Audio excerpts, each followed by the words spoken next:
It's been more than a year since violence and chaos following the Unite the Right rally in Charlottesville, Virginia, left 3 people dead and scores of others injured. And while most who committed heinous acts of violence that day have been charged, tried, and convicted, law enforcement and prosecutors are still investigating that fateful day. So if you committed a crime that day, you aren't out of the woods just yet. Yesterday, federal prosecutor Thomas Cullen announced that 4 men who are members of the violent white supremacist group known as RAM, short for the Rise Above movement, were arrested in connection with the events that took place in Charlottesville on August 11th and the 12th of 2017.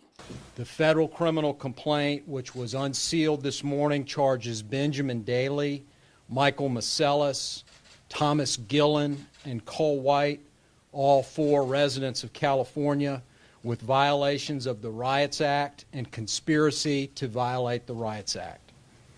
According to the complaint, Mr. Daly, Masellis, Gillen, and White traveled from California to Charlottesville on August 11th, 2017.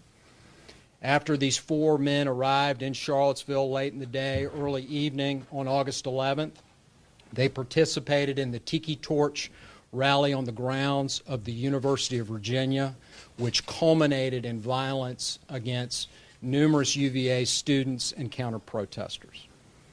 The following morning, Daly, Masellis, Gillen, and White, while on their way to the Unite the Right rally in Emancipation Park and with their hands taped and ready to do street battle, committed multiple acts of violence, including punching, kicking, headbutting, and pushing numerous people along 2nd Street Northeast in Charlottesville.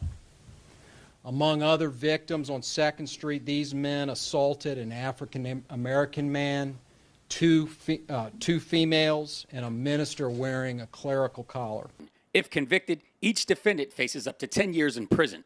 Breaking Through News has been persistent in our coverage of the alt-right rally and its aftermath, from being on the ground at the rally itself to covering the criminal cases of those charged with crimes in connection with the rally. We reported on the trials, outcomes, and sentencing of white supremacists Jacob Goodwin and Alex Ramos Jr., and continue to report on the developments in the cases of their co-defendants, Daniel Borden and Tyler Watkins Davis. The case involves the beating of African-American male DeAndre Harris in a downtown parking deck in Charlottesville, Virginia, following the alt-right rally. We covered the sentencing and release of the crying Nazi, Christopher Cantwell. We broke the news when alleged murderer Alex Fields Jr. was charged in a 28-count federal indictment for his role in the rally. Fields is currently awaiting trial on those charges. He is scheduled to go on trial for state charges on November 26th in Charlottesville Circuit Court for first-degree murder and multiple felonious assaults. Breaking Through News will continue to cover this story as it unfolds and develops. In Charlottesville, Theodore Whitelow, Breaking Through News.